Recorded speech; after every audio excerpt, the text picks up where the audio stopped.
Hi, everybody. Last time we finished off, we read the first part of chapter 3 where we met Angela Wexler, Turtle's sister, as well as Turtle's mom. And then we met Jake Wexler, Turtle's dad, who is the podiatrist. And now we're going to finish chapter 3, where we're going to hear from a bunch of the other residents and just meet some new characters. So here we go. Starting right here. What do you mean his corpse is rotting on an oriental rug? Some kind of Persian rug? Maybe a Chinese rug? Mr. Hu joined his son at the glass sidewall of the fifth floor restaurant. And why were you wasting precious time listening to an overaged delivery boy with an overactive imagination when you should have been studying? It was not a question. Doug's father never asked questions. Don't shrug at me, go study. Sure, Dad. And Doug jogged off through the kitchen. It was no use arguing that there was no school tomorrow, just track practice. He jogged down the back stairs, no matter what excuse he gave. Go study, his father would say. Go study. He jogged into the Who's rear apartment and stretched out on the bare floor and repeated go study to 20 sit-ups. Only 2 customers were expected for dinner hour. Shin Hu's restaurant could seat 100. Mr. Hu slammed the reservation book shut, pressed a hand against the pain in his ample stomach, unwrapped a chocolate bar, and devoured it quickly before the acid etched in another ulcer. Back home again, is he? Well, Westing won't get off so easy this time. Not on his life.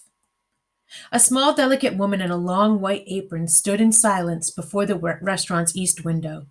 She stared longingly into the boundless gray distance as if far, far on the other side of Lake Michigan lay China. Sandy McSuthers saluted as the maroon Mercedes swung around the curved driveway and came to a stop at the entrance. He opened the car door with a ceremony reserved only for Judge J.J. Ford. Look up there, Judge. There's smoke coming from the Westing house. A tall black woman in a tailored suit, her short-clipped hair touched with gray, slipped out from behind the wheel, handed the keys to the doorman, and cast a disinterested glance at the house on the hill. They say nobody's up there, just the corpse of the old man, Westing rotting away on the oriental rug. Sandy reported this as he hoisted a full briefcase from the trunk of his car. Do you believe in ghosts, Judge? There is certain to be a more rational explanation. Well, you're right, of course, Judge. And Sandy opened the heavy glass door and followed on the judge's heels through the lobby. I was just repeating what Otis Amber said. Otis Amber is a stupid man, if not downright mad. J.J. Ford hurried into the elevator.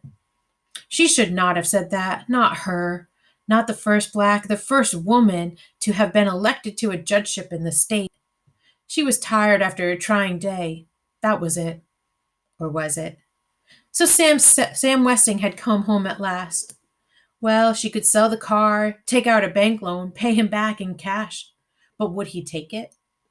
Please don't repeat what I said about Otis Amber, Mr. McSuthers. Don't worry, Judge. The doorman escorted her out to the door of apartment 4D. What you tell me is strictly confidential. And it was. J.J. Ford was the biggest tipper in Sunset Towers. I saw some Chris Theodoricus was too excited to stutter out the news to his brother. One arm shot out and twisted up over his head. Dumb arm. Theo squatted next to the wheelchair. Listen, Chris, I'll tell you about that haunted castle on the hill. His voice was soothing and hushed in mystery. Somebody is up there, Chris, but nobody is there, just rich Mr. Westing, and he's dead. Dead as a squashed June bug and rotting away on a moth-eaten oriental rug. Chris relaxed, as he always did when his brother told him a story. Theo was good at making up stories. And the worms are crawling in and out of the dead man's skull and in and out of his ear holes, his nose holes, his mouth holes, and in and out of all of his holes. Chris laughed, and then he quickly composed his face. He was supposed to look scared. Theo leaned closer. And high above the putrid corpse, a crystal chandelier is tinkling. It tinkles and twinkles, but not one breath of air stirs in that gloomy tomb of a room. Gloomy tomb of a room? Theo will make a good writer some day, Chris thought. He wouldn't spoil this wonderful spooky Halloween story by telling him about the real person up there, the one with the limp. So Chris sat quietly, his body at ease, and heard about ghosts and ghouls and purple waves, and smiled at his brother with pure delight. A smile that could break your heart, Seidel Pulaski, the tenant in 3C always said. But no one paid any attention to Seidel Pulaski. Seidel Pulaski struggled out of the taxi, large end first. She was not a heavy woman, just wide-hipped from years of secretarial sitting. If only there was a ladylike way to get out of a cab. Her green rhinestone-studded glasses slipped down her fleshy nose as she grappled with a tall triangular package in a stuffed shopping bag.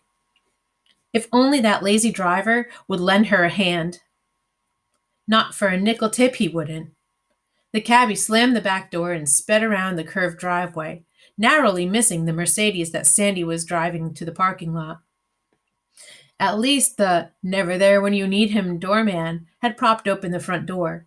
Not that he ever helped her, or noticed her, for that matter. No one ever noticed. Seidel Pulaski limped through the lobby. She could be carrying a high-powered rifle in that package and no one would notice. She had moved to Sunset Towers hoping to meet elegant people, but no one had invited her in for so much as a cup of tea. No one paid her any attention, except that poor crippled boy whose smile could break your heart, and that bratty kid with the braid. She'll be sorry she kicked her in the shin. Juggling her load, earrings jingling and charm bracelets jangling, Seidel Pulaski unlocked the several locks to apartment 3C and bolted the door behind her. There'd be fewer burglaries around here if people listened to her about putting in deadbolt locks. But nobody listened, and nobody cared. On the plastic-covered dining table, she set out the contents of the shopping bag. 6 cans of enamel, paint thinner, and brushes. She unwrapped the long package and leaned 4 wooden crutches against the wall. The sun was setting over the parking lot, but Seidel Pulaski did not look out her back window. From the side window, smoke could be seen rising from the Westing house, but Seidel Pulaski did not notice. No one ever notices Seidel Pulaski, she muttered. But now they will. Now they will.